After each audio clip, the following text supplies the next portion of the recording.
What is he complaining about here? Just get a room already. From being 9 points ahead with 8 games left to play, to having it all stripped away in what seems like the blink of an eye. Coincidentally, almost as quickly as Ryan Cherky made the ball disappear in front of every Arsenal defender. Martin Odegaard cannot believe his eyes. O'Reilly, again, man, again. Can this man not give Arsenal a break? What did they do to him? Guardiola says that so far, Arsenal are the best team in England. Technically, it's true. But for how long? Look at this run of games, man. This is incredible. Contrast this with Arsenal's last 4 games. One by one, everything seems to be slipping away. They haven't won a game in England since before the EFL Cup final. The worst of it is that they probably look better against City this past weekend than they have in any game in the past 3 or 4 months. Donnarumma had a solid game overall, but still gave them a helping hand at one point. Gabriel hits the post, Eze hits the post, then for some reason is subbed out almost immediately when he looked like he was growing into the game more and more. I don't even know if science can adequately explain this. It makes you wonder if they really are cursed. Declan Rice mouthing that it's not over is technically what you want to see, but it's also like he's saying it out of desperation here. He's not wrong. It's not over. Plus, Arsenal still are in the Champions League. They only have to get through Atletico Madrid. Tough task, but they have already thumped them this season, so there is a blueprint. And then it's either one of PSG or Bayern Munich to seal the deal. Yeah. Hello everyone, hope you're doing well. Welcome back, I'm Tinashe. In the biggest game of the weekend, Tobe Jizzle scored a Trivela free kick at Wembley. Not much else happened this weekend. Not much. There was that other thing, that small, tiny thing. It's a Gooner Nightmare right now. And yes, that is the last time I'll be saying that out loud. Honestly, I would have preferred if both Arsenal and Man City lost this game because I am still holding out hope on that United title charge. It's still mathematically possible. I don't want to hear it. But from an entertainment perspective, I guess Arsenal collapse and a real neck-and-neck title race is a close second. It's not too bad. Cameramen all over England have very clearly been instructed to implement more fan shots these past few Arsenal games. It's like they're all Spurs supporters or something, and if true, and I guess we really shouldn't be that hard on them. Xavi Simons always looks like he's in a severely distressed situation. And who can blame him? Look at this.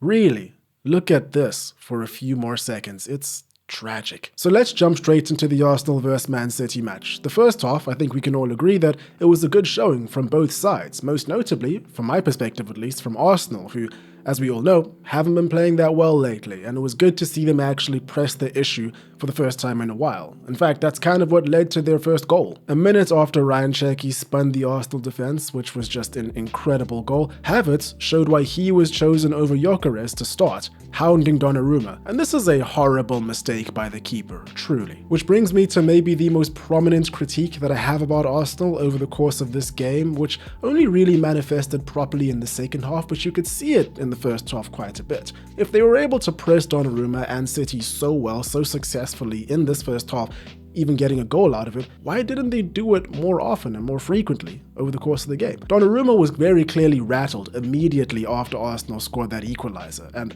maybe it's just me, but I saw that there were quite a few moments over the remainder of the game where similar situations were occurring, but nobody was actually following up. Arsenal did have their chances, but sadly for them, Donnarumma had already recovered and had become a brick wall. In the second half, it seemed like there was just no gas left in the tank. Overall, they were just really poor and really declined as the minutes ticked on. They looked out of ideas, they continually gave the ball away to City in really problematic positions. It honestly wouldn't be too difficult to clip together a lengthy compilation of all the mistakes they made in that second half. And what makes this even worse is that they were actually quite lucky, because it could have been a hell of a lot worse. How this shove by Gabriel was not a red is a mystery to me. Haaland said it himself, he's too honest of a player to go down here, but if he does, it's a red. But even as a yellow card over here, this was Gabriel's third or fourth yellow card offense over the course of this game, and him only getting cautioned means that he remains available for selection for many of the crucial matches to come, so Arsenal did get away with one here. He actually ripped Haaland's shirt off at one point, and no foul or card was given. I mean, Haaland was tugging him all game too,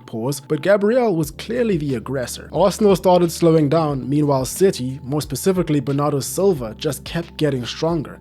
This is the real we cannot replace him player. He was everywhere. Probably man of the match for me, along with Nico O'Reilly. And because of all of this, everything that led up to that moment, I think a lot of people will probably say that they saw the goal that eventually sealed the win for City coming, because just take a look at the preventative effort that Arsenal were putting up for this goal, or lack thereof. It makes for some really grim watching. Whose responsibility is Nico O'Reilly here?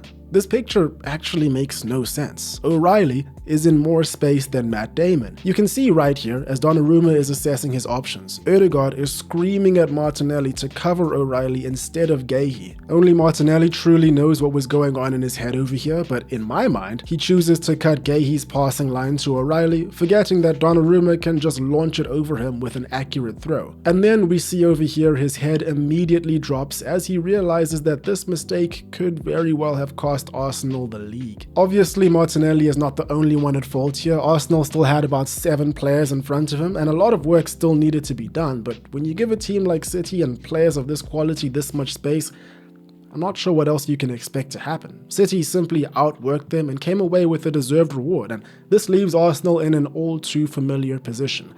The fate of the league is no longer in their hands. I think the general expectation is that City will defeat 19th place Burnley to take pole position after their game in hand. Then again, crazier things have happened before, and admittedly, if it does, it will be a welcome twist. Now, if you have been watching these little recaps I like to do, after a weekend, you'll know that over the course of the entire season, I've pretty much always believed that this will be Arsenal's year. There was just too much going for them in their favor. The early stumbles by all the usual contenders, the fact that they strengthened so well, but there is clearly some kind of bad juju going on here. We have the annual Arteta out brigade coming out in full force, and they may have a point. I already mentioned the Eze sub earlier on in the intro. I don't think he did too much over the course of the early game, but was growing into it quite well, and he looked more than anyone to be the most likely to create something out of nothing, which is something that Arsenal really did need it. Instead, he gets hooked out about 10 minutes after hitting the post. Leandro Trossard comes on in his place,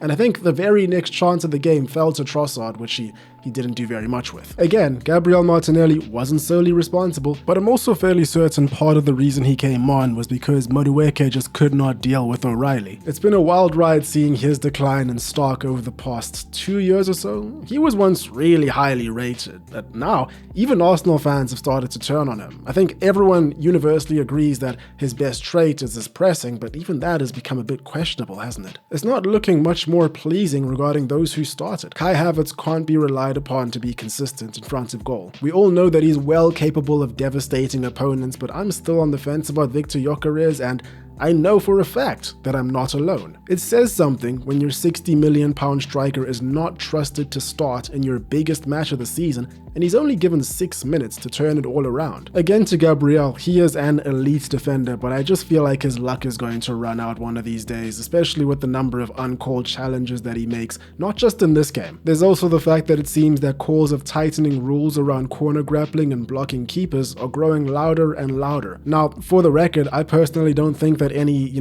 official rule changes need to happen because of this. I mean, everyone is rough at corners and grapples and does all of this. Arsenal just do it better than anyone else. It's annoying, but the game is physical and it should remain so. Plus, teams are already adapting, and Arsenal haven't been scoring as many corner goals as of late. I don't think any of their corners against City were all that threatening. But if any rule change is to occur, then it's quite obvious that Arsenal would be hit more than just about anyone else. Meanwhile, Man City are just growing stronger and stronger. Kushanov and Guehi have been remarkable these last few games. Haaland is scoring again. How in the world did Man City get Ryan Cherky for £30 million? It's beyond comprehension. I will say that I don't think either Arsenal or City will win all of their remaining fixtures, but it's hard not to back City to see it all out. Anyway, I'm not going to speak too much about any of the other games that I saw this weekend because I think it's just beating the dead horse at this point, because Spurs will be Spurs. I watched them capitulate against Brighton and basically throw Premier League football in the bin. It was really tragic. It seems like the shock is over and everyone is bracing for it to happen. They just don't want to help themselves. I'm convinced of this. Xavi Simons gives them the lead and they're literally within seconds of gaining their first win in all of 2026 and they just throw it away.